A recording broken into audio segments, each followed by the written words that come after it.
and François, you've just joined me on stage because we're about to welcome our final guest for this morning. Thank you, Pierre, and I'm sure the food will be better than McDonald's. So I don't know how you feel, but I think, Marjorie, we had a great start. It's a journey. We are discovering the ramification of trust. We have a holistic prisma that we deliver, and I was very impressed by all the debates. I love what you say, Mark, in cloud we trust. And I remember a CFO I had a few years ago in Boston. He never trusted anybody. He was totally paranoid. He told me many times, in God we trust, all the others pay cash. So it was his definition of trust, which was zero.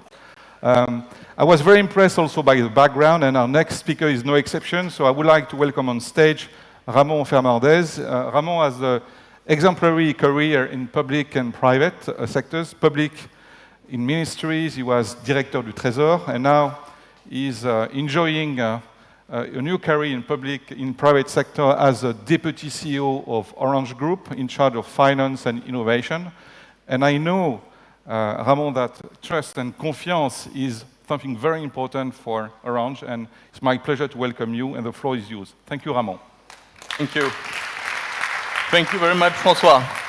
So, of course, I'm standing in front of your lunch, right? So I guess I need your trust for the few minutes you have to stand before going to McDonald's or anywhere else.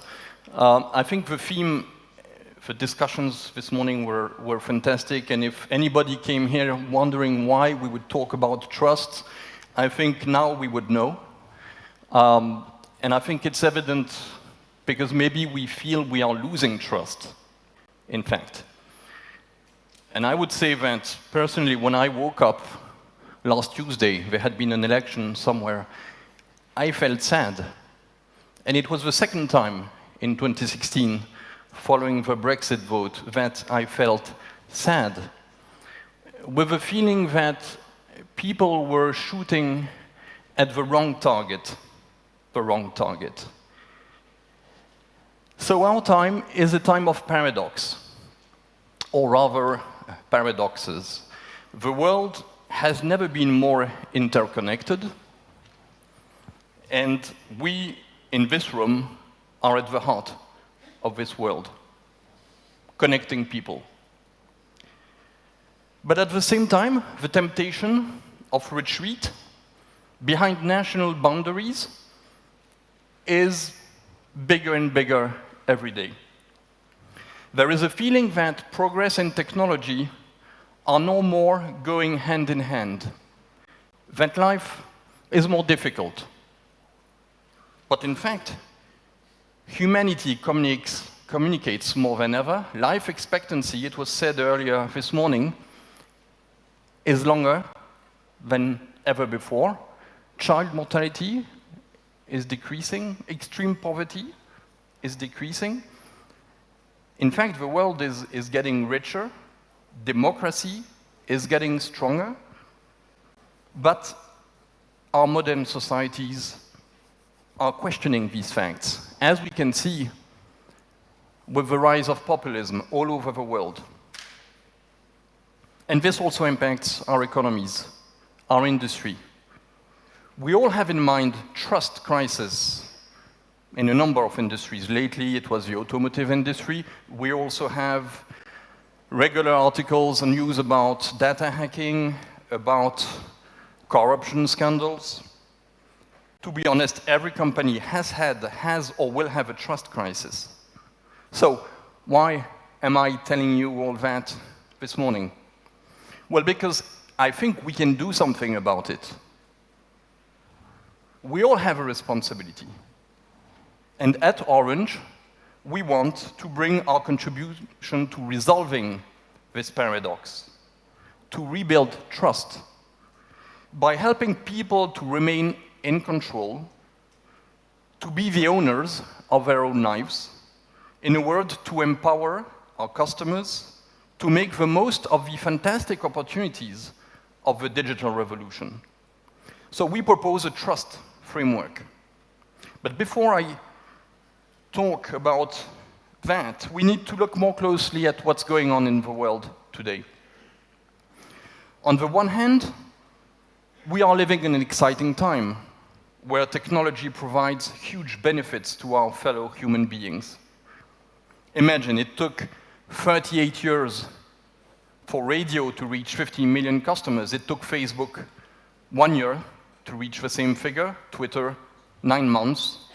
Everything is going faster thanks to digital technology, and our smartphones are becoming the remote control of our lives. Technology is providing a step change in people's lives. You can share your mood with your friends wherever you want. The runners, the bikers, the skiers in this room, they can measure their performance and share it with their community. You can have access to your home even when you are far away, thanks to your home automation system. Medical data are made available for health professionals to improve the care system, and so many other positive facts. But on the other hand, risks, challenges seem to increase. All our past landmarks are fading away. In the digital world, the borders are getting hazier.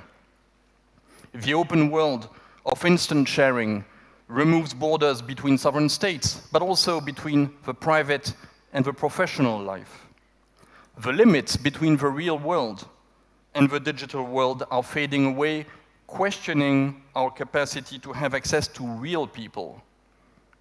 Today, there are more than 11,000 chatbots on Facebook Messenger, and from now on, you may read articles written by robots. It's only the start. Your data, our data, is spreading everywhere. We all heard about the so-called privacy paradox. We just heard about it. Citizens claim they don't trust certain services. They want to keep control, but at the same time, they consume massive amounts of data controlling services, or data collecting, I should say. Today in Europe, only a minority trusts the actors of our ecosystem. We heard about ad blocking. Well, over the past 7 years, the use of ad blocking software grew exponentially from 20 million in 2009 to 200 million on desktop devices and 400 million, we just heard it, on smartphones. It's 1 out of 5 smartphones in the world. And this is not only to avoid ads. It is also because web users don't want to be tracked over the web. So is it surprising that data personal protection has become a key theme in the public domain? Risks related to cyber attacks, targeting more and more personal data, constitute a threat for all actors. Increasing computer power can even allow, through data triangulation, to de-anonymize data. And this is not trivial. To cut a long story short, cybercriminality has tremendously increased its capability to harm with more powerful tools and has become sneakier, darker. The smallest loophole can severely damage a firm's image. So, let's face the paradox. We have positives, we have negatives. Our ambition is to strengthen the positives and to mitigate the negatives. And this is why we need a structured approach to trust, which I will explain later. And we have to do this in a world where traditional landmarks are disrupted. Trust appears to be moving from one place to another. It's a kind of moving target. And all of us in this room are on the front line. In this globalized world, people are willing to build relationships in their locality. The world and our economy are demonstrating yet another paradox. On the one hand, an open and globalized world. On the other hand, local and person-to-person transactions. The citizens' lack of trust towards their institutions is leading them to look for new forms of governance and to participate to systems they control in order to get their power back. Technology is a huge enabler, and to make it work again, it's all about trust. The sharing economy is the first example of this change. In the collaborative or decentralized economy, trust that was one given to brands or institutions is moving towards contributors. In this world where usage replaces property, on what does trust rely? I need to trust the person to whom I'm renting a car on Airbnb, a car on Drivey. I need to trust the entrepreneur I'm financing through his crowdfunding campaign. And of course, telecom operators are enablers in this world. Beyond our industry, trust systems formally established are questioned.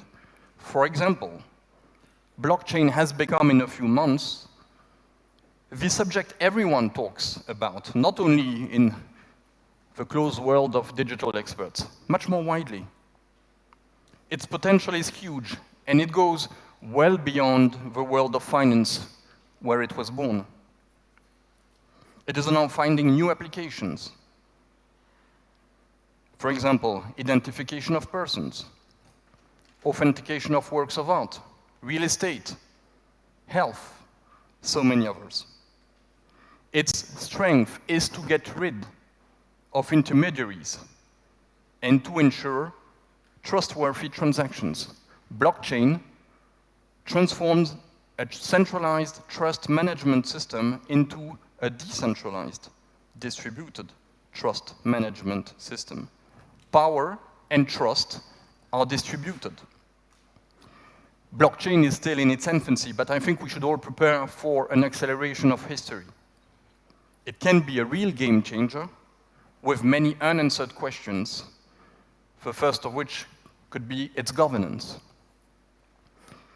This is also why we need a framework to manage this transformation. At Orange, our ambition is to contribute to this framework, building on our DNA and also on our own transformation. Because more than ever, people need support in their digital life. They need a human face. At Orange, we want to transform technology into progress every day and make it available to the majority. We want to remove its dangers and make it a fantastic opportunity for everyone to use by empowering our customers. And this, I believe, is the driving force to building a trust framework. And here now are the 6 keys to empowering our customers. It all starts with the quality of a network. No network, no nothing. In French, we were searching for French. In French, we could say, pas de bras, pas de chocolat. So the first stage of trust is the reliability of our services and ease of use. Customer experience is at the heart of what we need to deliver. This is why we are investing billions on our network, fixed and mobile, as a key platform for supporting all the new services our customers want. We need to invest in the future. We need to have the courage. We need to have the faith to invest in the future. And of course, regulation has to be consistent with this. Second, high quality of service is also about proximity, face-to-face.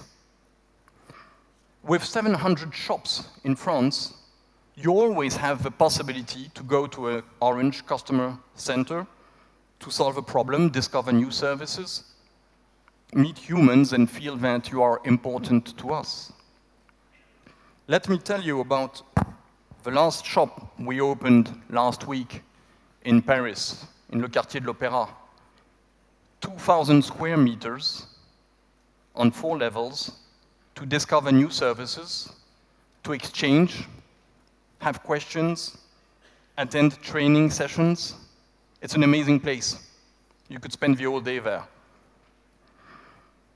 Our smartphones are designed to embody the proximity and relationship that is so essential to digital. Another key for empowering our customers. Third key of this trust framework, we are committed to protect the data of our customers. We want to be a trusted partner. Orange has been managing customer data for a long time and has a history of involvement for protecting personal data. We were the first global company to officially designate in 2006 a data protection officer in front of the French Data Protection Authority, la CNIL, and we heard Isabelle Falco-Pierrotin this morning. In 2013, our CEO, Stéphane Richard, signed our commitments during the Hello Show about personal data protection and the respect of private life. Our personal data charter includes 4 strong principles: safety, control, transparency, and support. And in the near future, in the context of a major evolution of the regulatory framework in Europe on personal data protection, which was adopted last spring, it was discussed earlier this morning, we have the opportunity to share a common framework that will align all the actors, OTT included, and all European member states. Fourth, we consider at Orange that trust is a moral bond between our customers and us, helping them to control their digital lives. And this is very concrete. We created a think tank, created the Digital Society Forum, bringing together our customers in over a dozen regions to think about the consequences of digital in our lives, how it impacts our society, our families, or individuals. We provide them with an online platform with short didactic videos, for instance, about parental control or online private life management. We provide free coding courses, Supercodeur, or education courses with MOOCs that have already attracted thousands of people. And we have launched a trust badge service at the latest Hello Show, which enables our clients to control what is done with their data by the apps they use. To know what data is collected, geo-tracking, contacts, pictures, and to be sure that they are not misused.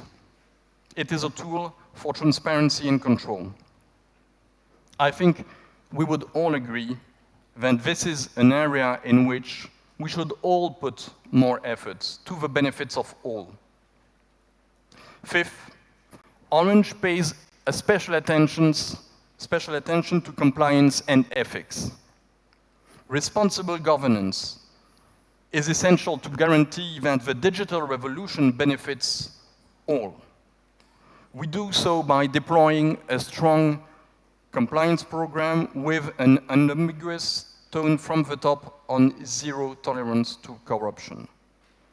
Our ethics and compliance charters, our CSR policy, our purchasing power policy are not only made to protect the company, they also testify that we indeed deserve the trust of our customers and stakeholders. Lastly, this commitment to our customers is also applicable to our employees. We trained our employees on digital users and tools with a digital passport. We offered each employee a 4G smartphone to bring everyone to a similar level. And we, in France, have been the first company to sign with the unions an agreement on digital transformation. The aim is to simplify our working methods, reinforce cooperation between employees, as well as providing them guarantees related to the proper use of the digital tools, such as the right to be offline or the correct use of their personal data. It is these 6 keys that empower our customers and structure the bond of trust between us. And it works both ways. It was our customers who told us that we were legitimate to propose mobile financial services. Building on our experience in Africa with Orange Money, we are now building on this close relationship to provide our customers with mobile, digital, financial services in all our geographies. In 2017, we will launch Orange Bank in France, a fully digital and mobile bank, an experience to look forward to. So, it's time to conclude. It's time for your lunch. It's also time to face the paradoxes and move forward. Yes, the world is more complex and full of challenges, but we have the keys and means to use technology for progress. We can lean towards the voices of authorities like Angus Deaton, the Nobel Economy Prize, or the Swedish economist Johan Norberg, who recently wrote a book about progress and demonstrates that life is indeed getting better. Life is getting better. But it is not obvious for all. This is why we in this room have an active role to play in rebuilding, recreating a trust framework. We must and we can contribute. This is the reason why at Orange we want to be the trusted partner of our customers. We are convinced that trust is a key asset, essential to the development of a wide emerging new digital services. We have a framework to build on. Our job as an operator, our history, our expertise, our investments, all this leads us to work hard towards this goal with our ecosystem. Trust is a key asset for digital life. Trust creates value. So, in trust, we believe. Let's build trust together. Thank you very much. Thank you so much.